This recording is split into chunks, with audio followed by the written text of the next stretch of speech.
Well, it's no surprise that at 11-0, Edinburgh Vale has had a tremendous season. They've been building for this for 4 years. I mean, they followed the trajectory from no wins to 5 to 10. Now they've got 11. The 12th will not come easily. It'll be 2:30 p.m. at Buck Stadium, and we've seen many wonderful games there in the past against Victoria East, the Titans. Only a 7-4 team, but in a mirror image of Vela, and I'm predicting there's going to be a 100-point score. Yeah, and this is a East team that is being OC'd by Spencer Gann, who was formerly of Los Fresnos, Harlingen, head coach at San Benito. So he's there. You're going to see a spread option, spread read option kind of game. Yeah. You're going to see what Harlingen used to be, Los Fresnos used to be. You're going to see little quick passes, and they're going to take advantage of. It's going to be a lot like Vela. Yeah, they're a mirror image. And I'll tell you, I've been watching Victoria East film to the point where my eyes are going to fall out. That kid, Bailey Zappi or Zap, I don't know how you say it, number 4, he's got escapability and he's got an arm, and he doesn't look like it, but what he'll do is he can get away and he'll step up and he'll just wing one deep. They like the slants and they like the post, but they also do throw those little outs. They don't run the ball that well. Their offensive line is all right. Their defense is average at best. They got whipped by Cal Allen. They got whipped by Victoria West, so they're not a great team, but they are dangerous because they score 44 points a game. So like I said, it's going to be a slugfest. It's going to be a track meet. Yeah. And the thing is, Vela struggled with Landry Gilpin. The way he could run and scramble out of the pocket and score. Yeah. They're going to have to match up this week with a similar, situation, and this team can put up points. Well, they can. It'll be interesting to see the health of some of the Vela linebackers. They were down to their shock troops and brigades last week, so they took care of Porter. They started fast against Porter. Georgia had 300. Yeah. He's unbelievable, man. But Vela ran for 392. So that's the thing. We say they're a mirror image, but let me tell you what, man. Vela is an infinitely superior rushing team compared to East. And so what they want to do is start fast, but start steadily with a long drive, get a 7-0 lead, get a turnover or a stop, and then just keep scoring because you're not going to catch them. Yeah. If they're playing the way they can, you're not going to catch them. East does not have the defense that can hold Vela under 40. I'll predict it. Yeah, I actually think this game, Arguelles is going to have to step up big. He's going to have to fill the receiver spot. I think they're going to take away Reyna. I think if they can try. They can try, yeah. But I think, one of the receivers is going to be left open. Eddie Luna, man, that's the hidden concept right there because that dude can really play. He had a 13-yard touchdown against Porter. Arguelles ran 39 yards for a score in the first 2 minutes. And see, what Porter didn't want to do is get behind. They had a great season. They believed in themselves, and Mr. Campos and them, beautiful job. But against a team like Vela, man, you get behind 21-0 early, you're not coming back because they score like crazy. Yeah, and I really think that Vela's defense, if Johnny Davila on the outside, if he can shut down at least his side of the field, and he will because he's a very good corner. If he can shut down, if he can have his own little island, he's going to free up the rest of the defense to be able to blitz. Well, I think the pass rush is going to be difficult because this kid, Zappy or Zap, I'm going to call him Sap. Hopefully that's not an omen. He can really get out. Okay, I watched him in 4 or 5 games, and he can get away. He doesn't run that much. He got some yards, but he can get out, and he knows where he's at on the field. He's only a junior. He's a very good player. He got 3,000 yards. Yeah. 35 touchdowns and 6 interceptions. He's legitimate. He's not quite a what's-his-name from Orange Grove, Hondo Harris. Yeah. But he's a very fine player. But like I said, they're missing some key ingredients to try to beat Vela. If Vela plays the way it can, then they will win. Mm-hmm. Victoria East, now you remember, Victoria East is the team that beat Jacob Garza's team, Mission Vets, back in 2010. Then they lost to Weslaco East the next year. So we have some experience with them. That's a new team, man, only 6 years. Yeah. Vela's only got 4, so it's those two so-called rookies going at it. I'm telling you, if you like offensive football, then go to that game. Yeah. Who does the winner get? They get... It looks like Vandergrift, and that team was upset by Georgetown late in the season, so they fell into the bracket. It was a team that was ranked in the top 10 in the state, a very capable team. Cedar Park, Vandergrift, Vista Ridge, Georgetown. That's the best district in the state, yeah. Right there, pound for pound. So third round will be tough, but right now, Coach Michael Salinas and them, they're just worried about Victoria East, and they probably watch 18 times more films than I have. I guarantee it. We're rooting for them. I'm going to be up there checking it out. Now, let's talk about Victoria West, because they're a way different team than Victoria East. West has Mission Vets. Get it? Vets, West, we got that. That's going to be an uphill struggle. Yes, and West is the best team that, Vets has seen since Permian, and they're explosive. They're the best team in their district. Then Cal Allen. Yeah, They Cal. both had one loss. Cal Allen beat them. I would say this. Victoria West reminds me a lot of Port Lavaca Calhoun in its glory days. It reminds me of Cal Allen, whom we're going to talk about. They just pitch the ball and go. They line up and they come at you, and they're fast and they're strong and they're physical. And here's another thing about Victoria West. They've got a lot of confidence. And they're hitters, man. They're a heavy-hitting team. They're a physical team. No, it's a good football team. I would expect them to come out and give Mission Vets everything that it wants, man. On the other hand, the Patriots may be a team of destiny, man, because we counted them out when Diego got hurt. Well, this cat steps in, Gilpin out of nowhere, and he's been phenomenal. He set a school record for rushing yards last week, and they beat Donna on the road. Yeah, and we thought that with Donna. We thought Donna's running game was going to knock the crap out of him, and they weren't going to be able to stop him, and we were wrong. Well, both the kids had 100 for Donna, but they broke no long runs. They didn't pass the ball, and so Mission Vets, at first I thought, oh, no, it's like the Vela game because they were up 14-13 nothing, then behind 14-13, but they regained their stride and they beat them. They took them out in the second half. Gilpin was running wild like an antelope. Yeah, and I really think that loss to Vela the week before actually helped them because they didn't sit back and go, oh, okay, well, that was a good try. You know, Right. They didn't do that. They kept weren't playing. satisfied, and they played 4 quarters for the most part, 3.5, and I know it's a big win for them. Yeah, they're an underdog. I'd say 10 or 14 at least against Victoria West. They're going to have to play very sound football, and they got to try to get a hold of Gertie, man. Jamarcus Gertie and Shelton. I watched him on several games this year. He just is so much quicker than everybody else. Though when he gets the ball, he's looking ahead. When you go there, he just go there. Mm-hmm. And if you go there, he goes there. And then when you try to tackle him, the dude's strong as a bull, man. And Shelton runs hard. They got some kids on defense that'll just clobber you. Yeah. No, it's going to be an uphill struggle. I'm wishing Vets the best. They must play their best football. And Vista Ridge is going to play Lockhart. Lockhart's not that great. Lockhart Lions. This is when Lockhart takes a hike. Vista Ridge is going to whoop them. Mm-hmm. So the winner, I'm looking for Vista Ridge and Victoria West. If that's what it ends up being, that's the game of the year right there. That's a very good football game. I'm not counting out Mission Vets, and I never count out Coach David Gilpin because he's a miracle worker. That guy's the man. He's got the pirate lean going. The Patriots and the Pirates, man. Let's see what they can do.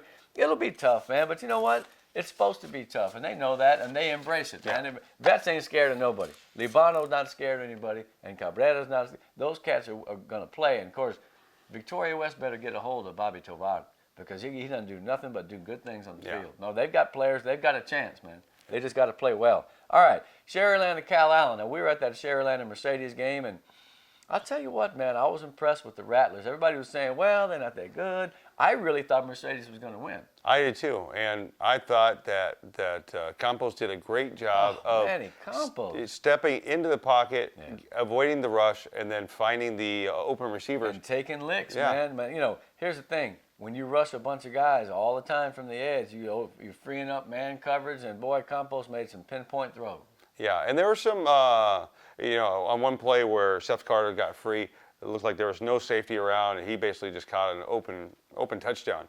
But, I thought Sharyland played a near-perfect game. They did. They were great, man. Not only was Manny Campos scored 3 on the ground, threw for 3, he was just a cool customer, and he broke their backs with a 74-yard run, dude. He was in superb condition. And I was looking at him after the game and talking to him. By the way, very articulate. He should join us in the broadcast booth. Man, he's a tough little guy. I mean, he's not that big. Yeah. But golly, I mean, he takes a hit, and he just blew through people. That last touchdown from the 20, man. I wish I had the picture because there were dudes on the ground flabbergasted, man. Mm-hmm. He killed them. He really did. And see, here's the thing. Him and Seth Carter, they're going back and forth. They're buddies. They're cool. So there's no quarterback controversy. They had to get Campos on the field. He was too good not to play somewhere. And when you got guys like Alanis, who, by the way, a couple of touchdowns, that guy's a game breaker, man. You don't talk about Edgar Alanis a lot of junior, but no, that guy's a very fine football player. And who is Blake Klein, man? That guy's become a wild card. That dude is good, man. Coach couldn't quit talking about Blake Klein because he came up from the JV, little number 12. He's got a lot of ability, man. They got weapons still. Yeah, and I think everybody kind of counted Sharyland out because they did. I'm not going to say I didn't. I mean, Yeah. But they played great, and they're going to play a tough Cal Allen team. But Mercedes played them strong for the first half of the beginning of the year. And if Sharyland can play that kind of game that they had against Mercedes, the video game was back. The bing, bing, bing, and Campos was great. Now Mercedes had some great efforts. How about the hurdling run by Ledesma? Beautiful. Man, he hurdled the dude, landed, and there he goes, 66 yards. He didn't do that much else, and they didn't run the ball very well. The quarterback Gomez could not run the ball that much. Vela could not run the ball that much. How they got back into the game was with the screen. Yes. Okay, Isaac Vela catching those screens. He had 4 for 104. Mercedes battled, all right? They battled. They just made too many mistakes. I feel like they had some points in time where they let some things get to them a little bit. They got a lot of calls against them, man. They had a lot of penalty yards. Yeah. And for a while there, I think it hurt their momentum and confidence. You know? I really think that backbreaker was the missed field goal by Sherryland, but it got called back because of you can't use somebody else's back to elevate yourself, and next you know, they kicked the field goal and win. I think they kicked the field goal or they scored. I can't remember. I think Sherryland showed that it still has a lot of talent, and that people who counted them out were being a little bit guilty of wishful thinking. Yeah. Mercedes has a lot of young kids. They lose some good seniors. Yeah. I thought Noriega for them 35 was a monster. He had a great game. Yeah. Adame will be back, and some of them secondary guys will be back, and some of the running backs, Ledesma, Gomez. No, Mercedes will be heard from. They're going to be a fine football team, but they did not play their best game. Yeah. And whether that has to do, I think it has mostly to do with the fact that Sherryland forced them into mistakes, and when things happened that didn't go Mercedes' way, it really hurt them. Yeah, and there were some things that you were just like, I can't believe that happened, where one of the Mercedes punt returners scooped the ball up, started going, looked like it caught Sherryland off guard, and the next you know, a helmet hit the ball. Bing! Sherryland recovers, and they're in Mercedes territory. And they cashed it in. They took advantage, which is what you have to do, which is what Roma didn't do. Okay? Yeah. Roma against Edcouch, we'll talk about it in a minute. 3 drives, 3 points. Mm-hmm. And the team is scoring like the Jackets were. You got the cash. You know, Mercedes, here's the deal, man. They had their chances, and they fought back and battled. It was 45-35, but I think Sherryland really did a pretty good job. Yeah, I was impressed with them. Now they get the rematch against Cal Island. Last year, they beat them pretty good. That was Cal Island's worst season in many, many years. They are way better this year. They're not the same team that went 16 straight 10-win seasons. They're not the 10-time region champ that they always have been. They still got Coach Danaher, who, by the way, was a fine two-sport player at Harlingen back in the 1960s. I always have to mention that. They're still a good football team. Mm-hmm. They're a very good football team. And here's what they do. No funny business. They'll come at you. They do have a little more subterfuge. I mean, they'll run some fakes and traps, but they just pitch the ball and try to outplay you. Yeah. And their defense only gives up 12 points a game. That's the matchup I'm looking at. Can Sherryland continue to find the open spots and take advantage of those things as they play against a better team in Cal Island? Because I think basically Sherryland is 7-4, Cal 9-2. The record speaks for themselves. You know, and Sherryland's played well when they played tougher teams. You know, they really have. Memorial, Alexander, Vets. That was a tough yeah. That beat Vets. That was Vets' only loss in district besides that. Yeah, and when they played Vela, I mean, those games right there, they played up to the competition. You know, so I mean, you have to kind of look at Sherryland and go, they might have a chance here. No, I think they do. And so the winner gets Georgetown. And those guys are horrible. Yeah. And Bernie Champion. And Bernie Champion scores a lot of points. Bernie. Mm-hmm. Weekend at Borney's. Yeah. Ironically, for Sherryland, I think that the second round matchup is probably more difficult, or at least as difficult as that third round would be. And it happens that way sometimes. Yeah. Where look at Vets. You get the tough team first, man. It's like, oh, God. I think they can beat them. I think they're an underdog. But if Sherryland plays the way it did against Mercedes, holds its poise like it did, I believe it'll be very competitive. Yeah. All right. Now, we already talked a little bit about Edcouch. They're playing Somerset, old Sonny Detmer's team. Speaking of old Valley heroes, man, I remember when he was leading the Mission Eagles all the way to the Astrodome. That was one of the greatest days, one of the greatest games I ever saw. We hitched up there with a caravan and had a fun time. Really? Yeah, with Detmer, his son got sacked 7 times, but he threw for 1,000,000 yards, and it was just a magical performance, and I'll never forget the weekend. Me and Buddy Green, my homeboy. Well, his son is coaching with him with Somerset, so Coy is with him there. You're going to see, what I hope you don't see is Edcouch feeling good about winning that first round, because they're not a team that wins one round. They're a team that wins, consistently. I mean, remember when they had Artie Tangoma, Eric Nino, Elvis, 3 rounds deep, that was expected. I feel like they had the talent to beat Somerset, okay? Yeah. They got the athletes back. Their pace against Roma was unbeatable. Mm-hmm. I mean, they just played great football on offense. And, of course, they gave up, 32?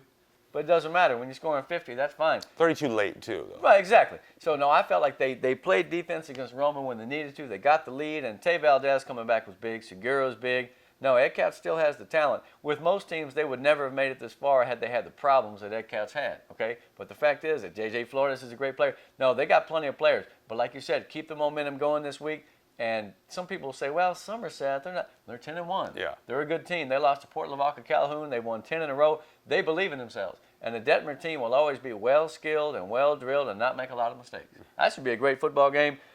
But then it gets nasty. Yeah. Because it's Cedar Park and Tivy. And quite frankly, them are the two best teams you got. So Cedar Park is ranked number 1. And Tivy's 11-0. And whoever comes out of that monumental struggle will have quite a point spread in its favor when you're talking about either Somerset or Ed Couch. So let's see how the 5As do.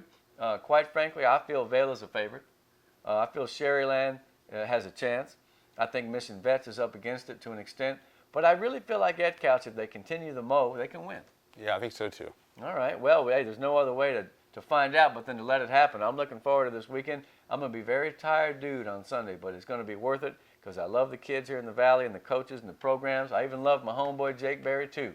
We thought we lost him the other day. He was out playing basketball and had one of those heart palpitation moments, but that was just because he was killing them so bad he couldn't stand the excitement. Yeah, my lungs, that is. Yeah. All right, when we come back, we'll wrap up a sub-5A picture and talk about the sole survivor, the Lafayette Lions. Tell you what, man, Coach Oscar's done a great job over there, and maybe they can get past the Cougars of China Spring. We'll see. Come back.